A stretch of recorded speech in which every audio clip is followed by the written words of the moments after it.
नमस्कार दोस्तों। आज हम आपको सुनाने जा रहे हैं एक ऐसी पावन कथा, एक सच्ची आस्था, एक अटल निष्ठा और माता पार्वती की महान तपस्या, जिनसे स्वयं महादेव को धरती पर उतरने पर विवश कर दिया था। और यही है हरतालिका तीज व्रत कथा। यह कथा है माता पार्वती की, जिन्होंने भगवान शिव को पाने के लिए कठोर तपस्या की थी। उनकी अटूट श्रद्धा और संकल्प ने अंततः उन्हें शिवजी की अर्धांगिनी बना दिया। इसी दिन की स्मृति में हर साल भाद्रपद शुक्ल तृतीया को हरतालिका तीज व्रत रखा जाता है।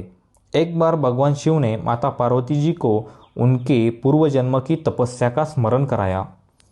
भोलेनाथ बोले, हे गौरी, पर्वतराज हिमालय पर गंगा के तट पर तुमने 12 वर्षों तक घोर तप किया। माघ की ठंडी ऋतु में जल में खड़े रहकर, वैशाख की तपती धूप में पंचाग्नि के बीच और सावन की मूसलधार वर्षों में खुले आसमान के नीचे तुमने बिना अन्न और जल की साधना की। तुम्हारी इस तपस्या को देखकर तुम्हारे पिता अत्यंत दुखी रहते थे। इसी समय नारद जी आए और उन्होंने बताया कि भगवान विष्णु स्वयं तुमसे विवाह करना चाहते हैं। यह सुनकर हिमालय जी प्रसन्न हो उठे और सहर्ष विवाह के लिए तैयार हो गए। लेकिन सखी, जब यह बात तुम्हारे कानों पे पड़ी तो तुम्हारा हृदय व्याकुल हो उठा, क्योंकि तुमने तो हृदय से शिवजी को ही अपना पति मान लिया था। तब तुम्हारी सखी ने तुम्हें समझाया, सखी, सच्चे प्रेम और आस्था के आगे ईश्वर भी झुक जाते हैं। चलो हम घने जंगल में चले जाते हैं, वहाँ तुम शिवजी की आराधना कर सकती हो। फिर तुम अपने सखी के संग एक गुफा में चली गई। भाद्रपद शुक्ल तृतीया की रात थी।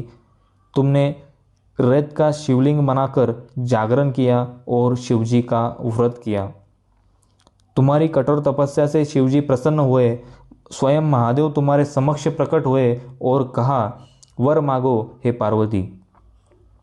तब तुमने विनम्र स्वर में कहा, मैंने हृदय से आपको ही पति के रूप में वरण किया है, कृपया मुझे अपनी अर्धांगिनी स्वीकार करो। भोलेनाथ ने तथास्तु कहा और तुम्हें अपना लिया। यही क्षण तुम्हारी तपस्या का सफल फल था। हे पार्वती, इस व्रत के प्रभाव से ही हमारा दिव्य विवाह संभव हुआ। इसलिए जो भी कन्या या सुहागन इस व्रत को आस्था और निष्ठा से करती है, उसे मनचाहा वर और अखंड सौभाग्य प्राप्त होता है।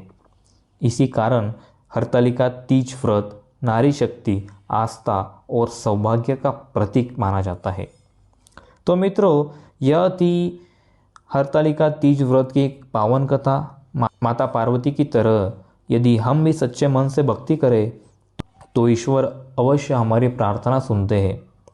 अगर आपको यह कथा भावुक और प्रेरणादायी लगी हो तो कृपया इस वीडियो को लाइक करें, अपने दोस्तों और परिजनों के साथ शेयर करें और हमारे चैनल को सब्सक्राइब करना न भूलें।